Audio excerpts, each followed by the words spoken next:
Of course, you can go against the Tao because everything is allowed. You are only exhausting more of your prana, you're only exhausting more of your energy and your life force, and in that way, you'll come to an early end.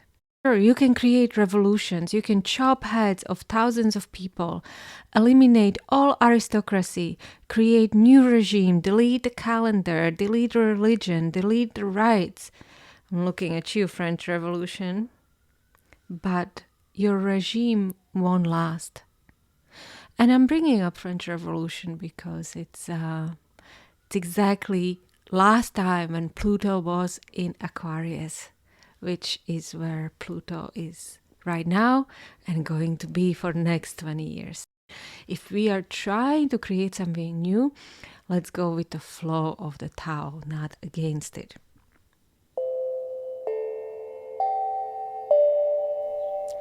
Hello and welcome to Sadhana in Books, a podcast about spiritual wisdom and practice. My name is Zita and I'll be guiding you through Tao Te Ching Part 2. The work itself does not have the beginning, middle, or the end, so you can hop in anywhere and receive just the right message you're looking for. But if you like, you can go and take a look at Part 1 first. This is part 2 of 3, so I'm taking a look at the middle section of Tao Te Ching, specifically verses 28 to 54. But thematically, this is going to focus on the idea of force and how wrong it is to use force according to Tao, on the idea of being a woman as something that is of the higher spiritual standing. We will explore the pacifist nature of the Tao, but mainly focus on how to live according to Tao. Let's start with metaphysics. How does Tao Te Ching sees the world we live in? Lao Tzu claims that Tao is indescribable. And then he goes on to write 81 verses about it. But Lao Tzu loves contradictions, and he uses them on purpose to help us go beyond our logic and to help us go beyond words. Even in the Tao, he says, we have enough words, we have enough forms that we give names to. Words and forms only create separation. They don't create unity. And he is looking for the unity and harmony. What is Tao? Tao is hard to describe, that's for sure. But it's not part of our material reality. It can be seen, heard, described, or named. Lao Tzu himself claims he doesn't know how to call it, so he calls it Tao, which means the way. Yet, still, it is the most integral part of our reality. Tao is the beginning of everything. Just like when Krishna talked about Supreme Being that gives rise to Purusha and Prakriti. In the same way, Tao is a zero that created one. From a non-being, a being was created. Quote, the Tao begot one, one begot two, two begot three, and three begot the 10,000 things. Verse 42. It continues. The Tao is hidden and without name. The Tao alone nourishes and brings everything to fulfillment. Tao is that beautiful energy of the spring, of the cold of winter. It is the organizing principles that holds everything together. Just like Guru Nanak in Japji claims that the Creator holds nothing back. It is one with a creation. The same way Lao Tzu is describing the same totality of presence in nature. Philosophers and poets have been raving about the sun and its giving quality, how it shines without holding back its pure energy, pure output, and does not ask for anything back. It's pure generosity because it is part of everything. And Tao is the sun, Tao is the earth, Tao is everything, everything we are, everything we can see, and much, much more. But here is a big difference with other religious beliefs. Tao is not asking for anything in return. It makes no claim. It does not boast about its power, and it does not create limits. The great Tao flows everywhere, both to the left and to the right. The 10,000 things depend upon it. It holds nothing back. It fulfills its purpose silently and makes no claim. Verse 34. Tao only wants to be understood so that we as people can live in harmony with it. There can be no harmony if you are going against the Tao. Tao is way more powerful, way wiser, way more integral than you will ever be able to understand. Not just you, but all of us, right? Sages and wise men for centuries have been telling us there is one organizing principle of the universe. Everything functions according to that. And there is no human or any being that can improve it, nor create anything as equal to it. Lao Tzu just mildly asks in verse 29, do you think you can take over the universe and improve it? I do not believe it can be done. That which goes against the Tao comes to an early end. But of course you can go against the Tao, because everything is allowed. You are only exhausting more of your prana, you're only exhausting more of your energy and your life force, and in that way you'll come to an early end. It's really like that person at the party who drinks as much as he can and as fast as he can and flirts with everyone around, and then it's passed out by 9 p.m. Yes, sure, you can create revolutions, you can chop heads of thousands of people, eliminate all aristocracy, create new regime, delete the calendar, delete religion, delete the rights. I'm looking at you, French Revolution. But your regime won't last. And I'm bringing up French Revolution because it's exactly last time when Pluto was in Aquarius, which is where Pluto is right now and going to be for the next 20 years. If we are trying to create something new, let's go with the flow of the Tao, not against it. And speaking of an early end, maybe, could it be possible that we could extend our lifespan of 70, 80, 90 years to much, much longer if we lived according to Tao? After all, the book of Genesis claims that Adam lived to be 930 years old. His son Seth, 912 years. Seth's son, 910 years. Methuselah is the oldest and he lived 969 years. And Noah lived 950 years. And then it kind of shortens. Shem lived 600 years, his son 438, until we get to the age of the kings. Moses lived 120 years, and David lived 70, and Solomon 80. Whether you believe whether Genesis is true or not, but there is a story there, there is a message there, that somehow maybe we have been shortening our lifespan. And that maybe it is possible to come back to it if we do the right thing.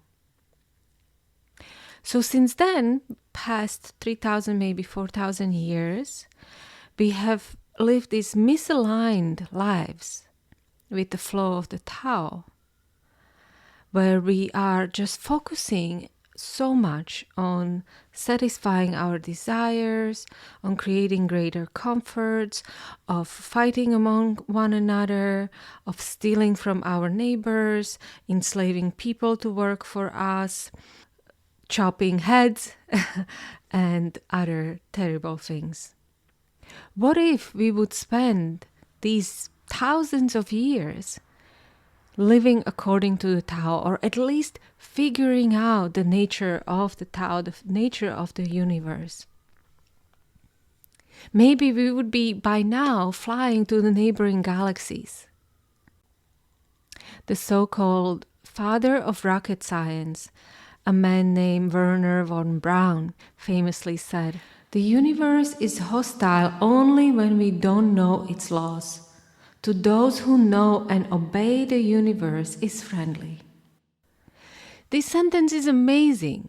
It is completely aligned with the Tao, with the law of attraction, Buddhism, and every spiritual teaching there is. When you know the way and you live according to that harmony, life becomes easy, it becomes healthy, it becomes fulfilled. There are scientists who claim that the way we try to go into the space right now is using so much force, it goes against all the laws, and we will never be able to travel anywhere far like that. We need to figure out a different way where we actually use the gravity to propel us up. Forget about the force, and we are going to talk about the force just very soon. But let's first take a look at what is the worst thing that we can do according to the Tao. Okay, this is from verse 46. There is no greater sin than desire, no greater curse than discontent, no greater misfortune than wanting something for oneself. Therefore, he who knows that enough is enough will always have enough. Once again, we have the same idea of living outside of our desires that Krishna was talking about, that Buddha is talking about, and so many other sages. And here it is in the Tao as well. I just love looking and finding these nuggets of wisdom. But this is hard truth to accept. Everybody's feathers kind of perks up, and no one likes this. No one likes, how can I live not wanting anything for myself? How can I live without desire? It's impossible. I'm not even going down that way. But you can just try a little experiment, right? Every day appreciate what you have right now, who you are right now, who you are with right now, where you are right now. And see if you can spend a little bit of your free time being there for someone who needs you, serving those who are less fortunate, or being there for a relative, friend, community, whoever, wherever. And see if your inner world starts to change. And try to forget about your desires. Live in the moment, appreciate the moment. And one more advice from the Tao. Returning is the motion of the Tao. Yielding is the way of the Tao. There is this passive nature to the Tao Te Ching that Lao Tzu talks a lot about, and we are going to talk about it in the practical section of this podcast, which is coming up. But one last thing about the metaphysics. Okay, here is a little advice about how to release oneself from the fear of death, which we all have, right? And I think every great spiritual work has to kind of mention that. The beginning of the universe is the mother of all things. Knowing the mother, one also knows the sons. Knowing the sons, yet remaining in touch with the mother, brings freedom from the fear of death. So this is slightly confusing, but maybe one way to understand this, there are different forms to life. But we need to understand that all these forms come from one life giver. And when you are connected to that one life giver, you will never die. Simple as that, because you are connected to the life giver. I like that mother metaphor. Here is the practical section of Tao Te Ching. Tao Te Ching is very practical, right? There is lots of advice that is given to governance, to the kings, to the people in general. Just like Buddha, who teaches that all creatures fear pain, Tao understands that the best weapon is the use of fear. Let me read this whole verse 31 because it's such a beautiful pacifist statement. Good weapons are instruments of fear. All creatures hate them. Therefore, followers of Tao never use them. The wise man prefers the left. The man of war prefers the right. Weapons are instruments of fear. They are not a wise man's tools. He uses them only when he has no choice. Peace and quiet are dear to his heart, and victory no cause for rejoicing. If you rejoice in victory, then you delight in killing. If you delight in killing, you cannot fulfill yourself.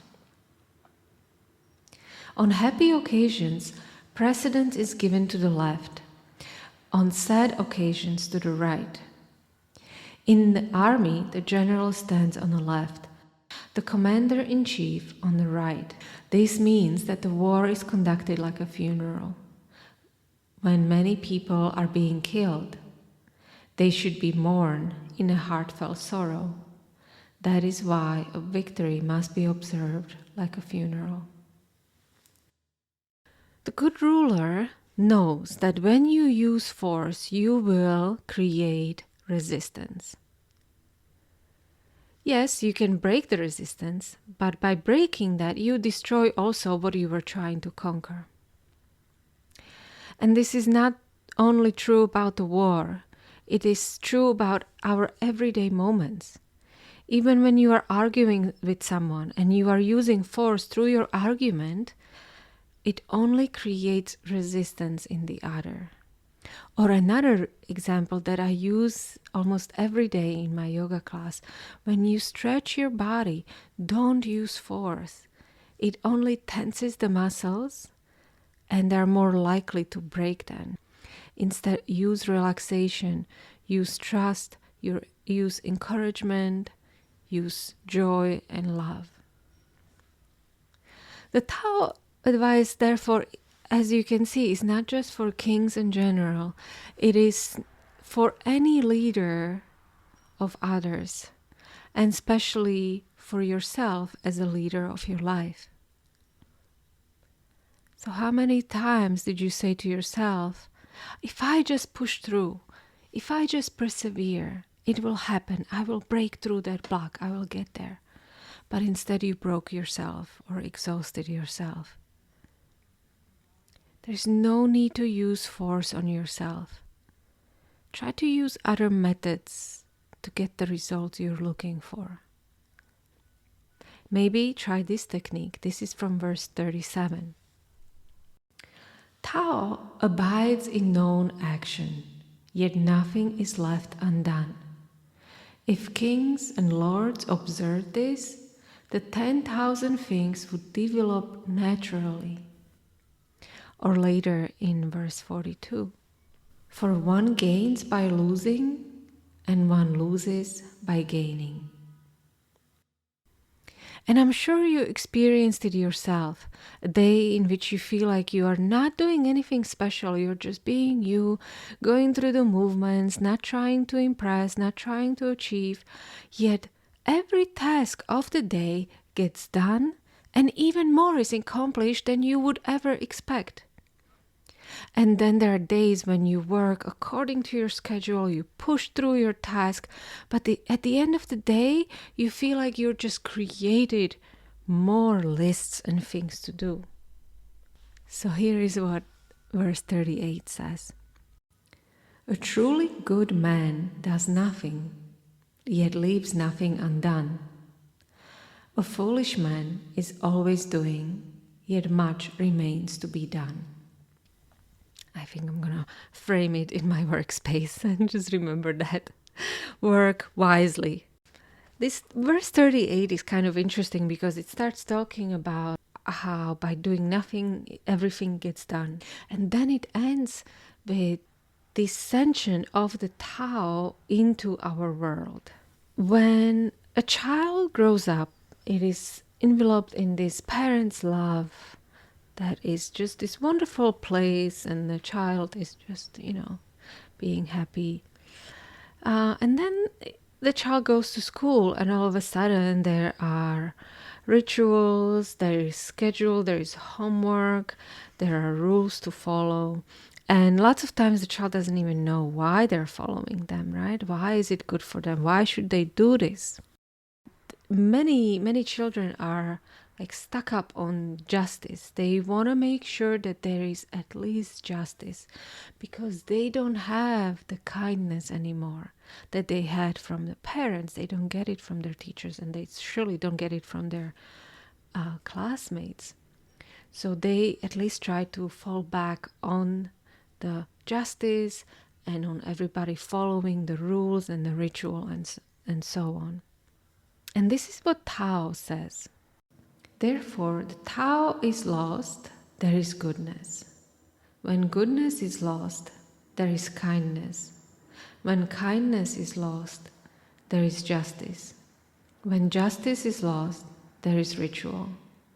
Now, ritual is the husk of faith and loyalty, the beginning of confusion. I love this. This is so interesting. The Tao and the confusion are on the opposite spectrum. When you are confused, when you're not aligned with the Tao at all, right? You just follow rituals because that's the only thing that's left, and you don't even know why. Like right now, we don't even know why we celebrate Christmas or why we celebrate Easter.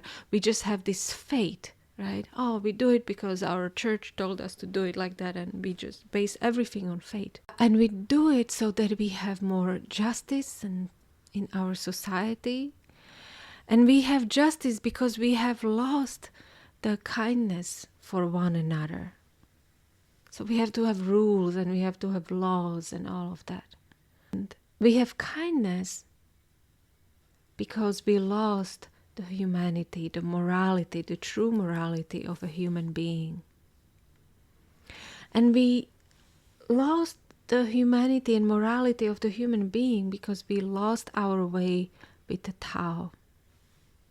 So we would not need religion, the moral codes, the ethics, the laws, if we lived according to the Tao. And this is something that Native Americans knew. So once again, how do you live according to the Tao? The answer is you embrace the opposites. Here is verse 39. Therefore, the humble is the root of the noble. The low is the foundation of the high. Princes and lords consider themselves orphaned, widowed, and worthless. Do they not depend on being humble? Too much success is not an advantage. I love when he says that the success is not an advantage. You actually don't learn from your successes. But the best thing is that you need to understand that the life flows between these polarities of life. But you also need to start embracing the polarity within you, the masculine and the feminine within you. That's why Tao Te Ching says in verse 28, know the strength of man, but keep woman's care. Ursula K. Le Guin, who wrote the book Tao Te Ching, a book about the way and the power of the way, she says, "The reversal and paradoxes in this great poem are the opposition of the yin and the yang, male, female, light and dark, glory, modesty. But the knowing and being of them, the balancing act, results in neither stasis nor synthesis. The riverbed in which the power runs leads back. The patterns of power lead back. The valley where power is contained leads back to the forever new, endless, straightforward way. Reversal, recurrence are the movement, and yet the movement is onward."